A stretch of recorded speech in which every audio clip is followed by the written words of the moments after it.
Well, 225 executive orders, crackdowns on immigration, and major funding cuts to scientific research and USAID. The U.S. has transformed significantly since President Trump returned to office over a year ago. As public trust in American institutions erodes, Nobel Peace Prize laureate Maria Ressa warns of a narrative warfare being waged by Trump, not unlike and, quote, far more insidious than what she experienced in the Philippines under former leader Rodrigo Duterte. Maria Ressa joins Hari Srinivasan to speak about her recent report on the subject. Bianna, thanks. Maria Ressa, thanks so much for joining us. Maria, you have been an outspoken advocate for the press, especially when you were in the Philippines and you witnessed and lived through how that government cracked down on the press. And you wrote a recent report at The Nerve, which looked at the first 100 days of the second Trump administration, in which you said, "We recognized the warning signs immediately. It was a systematic importation and evolution of the authoritarian playbook that we survived in the Philippines." Put this in perspective for us. Compared to what you witnessed in the Philippines, how concerned are you for the United States? Extremely concerned. I mean, I tell friends I have both deja vu and PTSD. And every development, it's like, oh my God, we've lived through this. And oh my God, what is happening? Look, the report's title is Narrative Warfare and the Breakdown of Reality. I think if you don't look at the data, you miss that cumulative effect, the way people's behavior changed, right? So just on social media alone, we knew lies spread 6 times faster. That's a 2018 MIT study.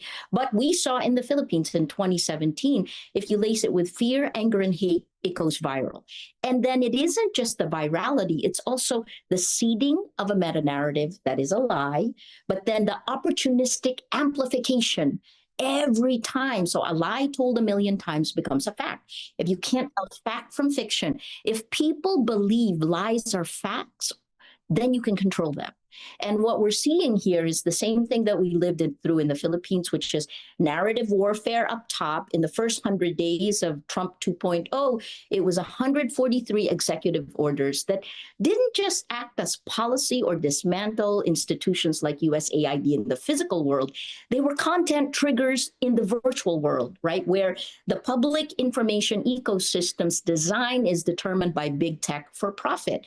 So those 143 EOs literally created this narrative warfare that would be the top of the funnel. What's the end goal? The second part of it is when people can't tell fact from fiction, civic engagement disappears. And the middle of it is the dismantling of institutions. There are no checks and balances. We lived through this in the Philippines under Rodrigo Duterte in 2016. It took him 6 months. I think our report posits to you that in America, it happened within 100 days, 143 EOs. And then the last part, the biggest change from 2016 to today is the fusion of state with big tech, right? And you can see that in the dismantling of safety measures that had been put in place, that had been demanded by the world. By 2024, we had these measures, but then Facebook just decided to take them down. No fact checking. And people went to vote in America with more propaganda than facts. News organizations' distribution was far less than it should have been. We are living through an information Armageddon. In order to make democracy work, we need a shared reality. And I've said this over and over, the 3 sentences since 2016. Facts don't spread as fast as lies, right? So if you don't have facts, you can't have truth. Without truth, you can't have trust. Without these 3, we don't have a shared reality. You can't have journalism. You can't have democracy. Let's break that down a little bit. So say, for example, an executive order comes out. How does it go through the sort of tech ecosystem? Look, first, it's not an accident. Like we called it in the report, a deconstruction model, where in the past, the persuasion model, a government would have to persuade its citizens, have discussions about policy, right? But what happened here with the deconstruction model is the gatekeepers, institutional gatekeepers, the press, Congress, legislature, think tanks, the academics, all of the discussion that goes around a policy. Should we dismantle USAID is completely thrown out. And the content triggers then, so that when the EO happens, the content trigger goes in. The administration uses executive actions to create narrative events. They're amplified, a decentralized network of influencers. They reframe these events for politically aligned communities, and then it's reinforced by platform algorithms that reward this emotional behavior. Politics becomes a gladiator's battle to the death. But I think more interesting than all of this are this isn't an accident. There's a deliberate political strategy that leverages direct, unmediated communication to bypass traditional checks and balances. There's a technological architecture that's social media platforms are built to reward emotions. They spread further. And then there's an economic model, right? The creator economy, and no offense to influencers and creators, but you are part of an ecosystem that monetizes attention. And it creates this powerful financial incentive. So TikTok was the most interesting because it's all about spectacle and moving it away from policy to personalities. It's influencer-driven reality. Independent creators drove 66% of all engagement, dwarfing mainstream media, which only had 32%. Instead of talking about policy, it went to Baron Trump instead. It created the presidency as pop culture. It softens the image of authoritarian power for younger audiences. Americans now get their news from social media, right? In TikTok, complex executive orders were stripped of all meaning of context, and they were repackaged as memes and irony. So what happens when the institutions that used to stand in the middle, whether it's Congress or an independent press, get eroded away or are made, inconsequential, less relevant by this sort of information funnel and this warfare that you're talking about? Impunity. What you get literally, and in How to Stand Up to a Dictator, most people assume the dictator I was talking about is Rodrigo Duterte, who, by the way, was arrested March last year. He is now jailed in The Hague awaiting a trial. The charge against him is crimes against humanity, right? But the bigger dictator in How to Stand Up to a Dictator was Mark Zuckerberg, right? He's not elected. He determines what billions of people around the world see and feel, and influences the way we act insidiously. When you see in my country, it was my government that attacked me. And you're seeing some of this happening. Actually, that's the narrative warfare we lay out in the report here. But for me, look, in 2017, the narrative warfare against me was hashtag arrest Maria Ressa trended. And then I was arrested in 2019. But in 2017, it was laughable. So it's like fertilizer seeding the ground. The commodification of news has led to a steady decline in the kind of news that reaches the widest audience. And that goes hand in hand with when someone in power like President Trump, like President Duterte, calls an investigative report fake news, an investigative reporter fake news, that is very, very different and carries consequences. When the gatekeepers are gone, then you have unrestrained power, and the impunity happens not just at the state level, but also at the technology that underpins this. You have been very critical of Mark Zuckerberg and Facebook, and you've called him kind of more dangerous and a bigger dictator than Duterte. And Duterte is admitted to having death squads. He's literally killed hundreds, if not more, thousands of people. Why is Zuckerberg worse, in your opinion?